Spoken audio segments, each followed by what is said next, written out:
Good morning, Cohort 1, Summer 2023, and welcome to your first Tuesday tune-in of the program. Each week, I'll use video to actually communicate with you around things that are happening in the course, things that we've done before, things that are coming after, and then I'll try to focus in a light on Ultra, specifically something you may not know about, something that I think is important for you to know about that might help you in your teaching journey. So that being said, I wanted to take a little time this morning and just welcome you to the program. I hope that you think about possibly leveraging multimedia as you work through your own courses. The great thing about this is I'm uploading it into YouTube, which then will automatically be closed captioned and gone from there. Now, I will caution you that YouTube's closed captioning is not the 95% accurate captioning that we offer as part of our program at Sam Houston State University via our partnership with 3Play Media. And each institution kind of has their own tools for that kind of thing. But what it can do is just give you a quick way to reach out and provide a more personal touch with your connecting with your students. And in this case, here I am now connecting with you, a real live person, rather than just some antiseptic this week, here's what's happening, blah, blah, blah, I am a robot. Anyway, so you actually get me. In that case, I'll be doing this every Tuesday, hence the name of the post, Tuesday Tune In. If you're interested in the software that I'm using to deliver this, it is called Open Broadcaster Studio, and it's free, OBS. It's free. It's a little bit more complicated than using something like Kaltura or those lines, but I use it because it allows me to do a couple of multi-camera types of things and fun stuff like that. So that being said, what you're looking at right here is the course, right? For those of you that have not gotten a chance to watch the recording of our orientation webinar, I wanted to walk you through really quick how you're going to navigate this course, okay? For starters, you're going to notice when you first log in, you only see two things. The course information folder, which has in it the syllabus, which has all of our due dates and times and office hours links and wonderful policies. Next is the Find Your Instructional Designer link. And then lastly is the Virtual Office Discussion Forum.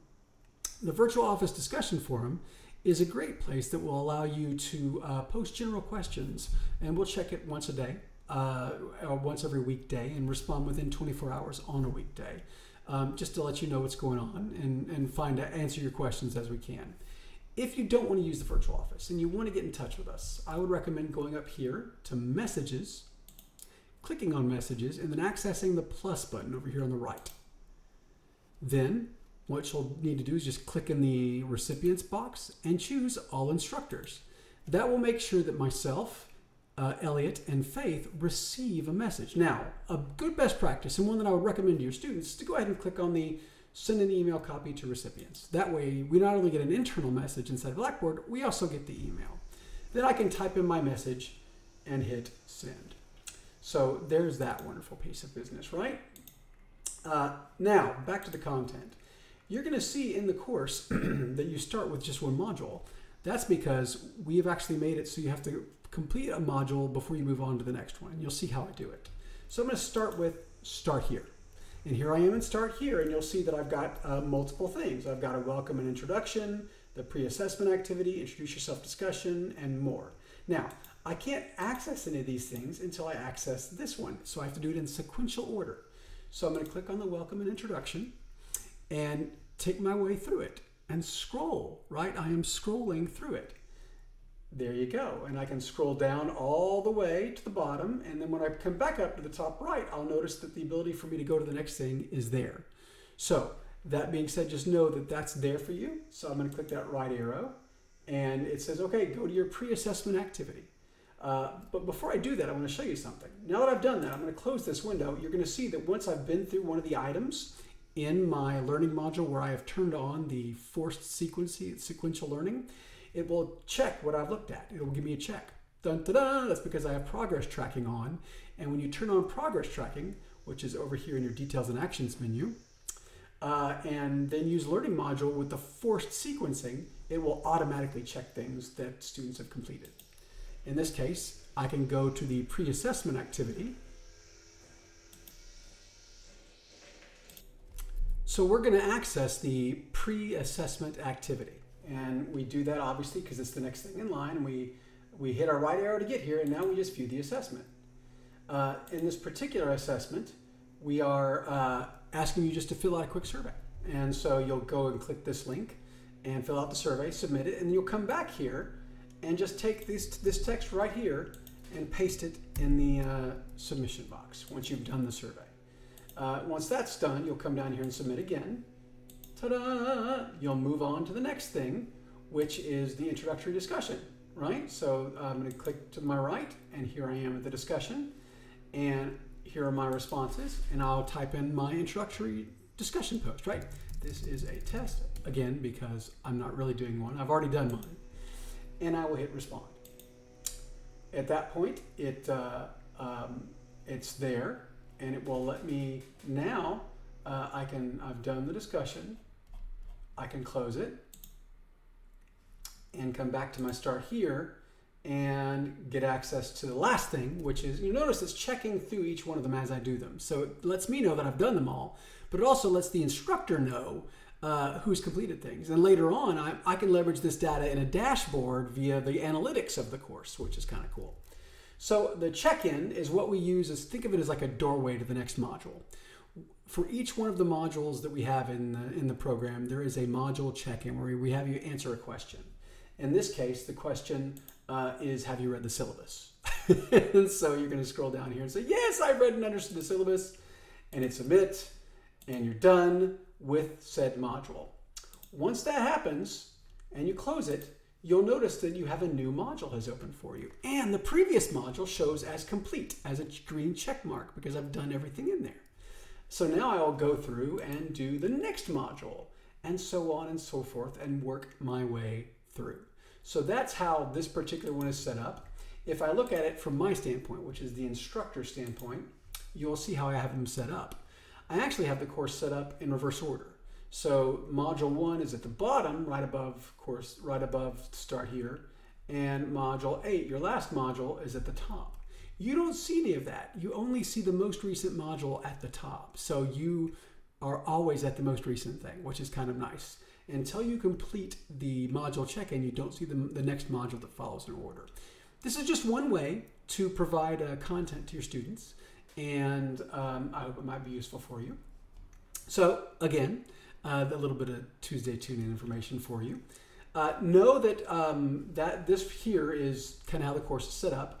I do want to talk to you about what you've got coming up, right? So for Thursday, you want to make sure you get through those start here activities in the course, which are, I just went through them, right? The pre-assessment activity, the introduce yourself discussion, and the start here check-in. Make sure that you do all of those activities by Thursday at 10. Again, we're not going to take away your birthday if you don't get them in. We leverage due dates in the course so that you get an idea of how they work for your own students.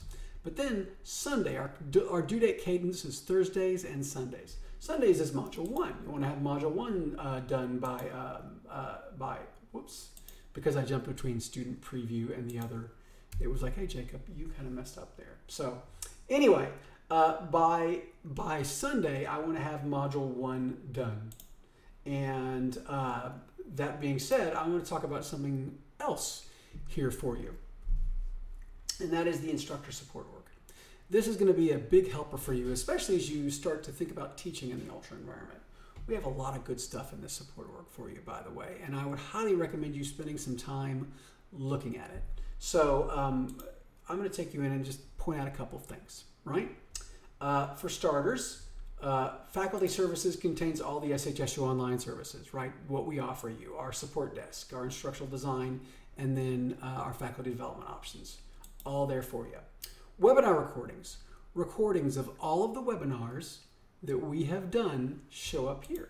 You can get access to all of our Ultra related recordings that we've done right now, which is amazing. So pretty cool, right?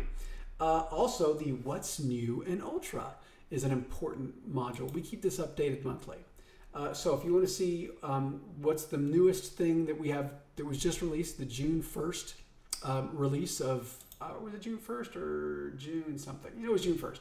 Release of updates for Ultra. You can find it here. One of those was that additional layer of folder depth. So you now can have more nested folders. You can have a folder within a folder, or a learning module that has a folder inside of it and a folder inside of it. That's that extra layer of depth that you now have. As well as some other cool, the ability to import questions from file to a test, also kind of big. But all those new features through 2023 and 2022, you can find all the stuff that we've done as well as links to how they work. Then you've got access to new features coming soon, which is July. What's coming in July? We got some pretty cool things coming in July. I think you'll like them. You take your time to look through here. Some improvements to progress tracking for your students that I like, and then the ability for you to resize media inside your Ultra courses is there. So there's more in here, like you can have grading schemas for complete and incomplete. That's kind of been missing, so we're excited about that. Coming in July on the 6th. So that's what's new. If you want a more longitudinal look, if you want a longer look at the roadmap, you can actually click on the Blackboard Ultra roadmap and go through each of these areas and see what's coming in the next 6 months, from 1 to 6 months in development for the Ultra platform. Let me tell you, there's some exciting things in the offing. I want you to take your time and go through here. Specifically, look at assessment and grading, look at actionable insights, and then course activity and design. It has some pretty neat new stuff coming down the pipe that I want you to pay attention to. But I digress. Blackboard Quick Start resources. We have one-page Quick Start guides that you can get access to, as well as quick tips around videos that will walk you through those certain kind of Ultra features. I'm going to take you down a little further to a more in-depth how-to. You've got course building, assessment, and communication. If I were to look at assessment, for example, and then click on tests, you would see that there's a new guide on uploading test questions to a test. How does that work, you might ask? Well, you open it up, and we actually have a walkthrough for you that tells you how to do it, as well as provides a sample test question file that you can use to build your own and then upload it to the test. So all that stuff is there for you.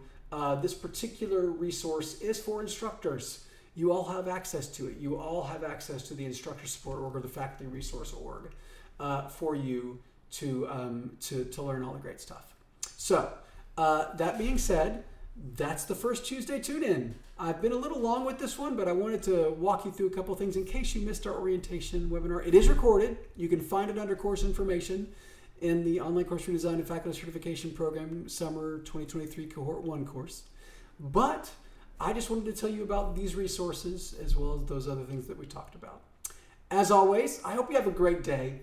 We look forward to learning along with you as you make your way through the program, and we'll talk to you again soon. Tune in next week for our next Tuesday Tune-In.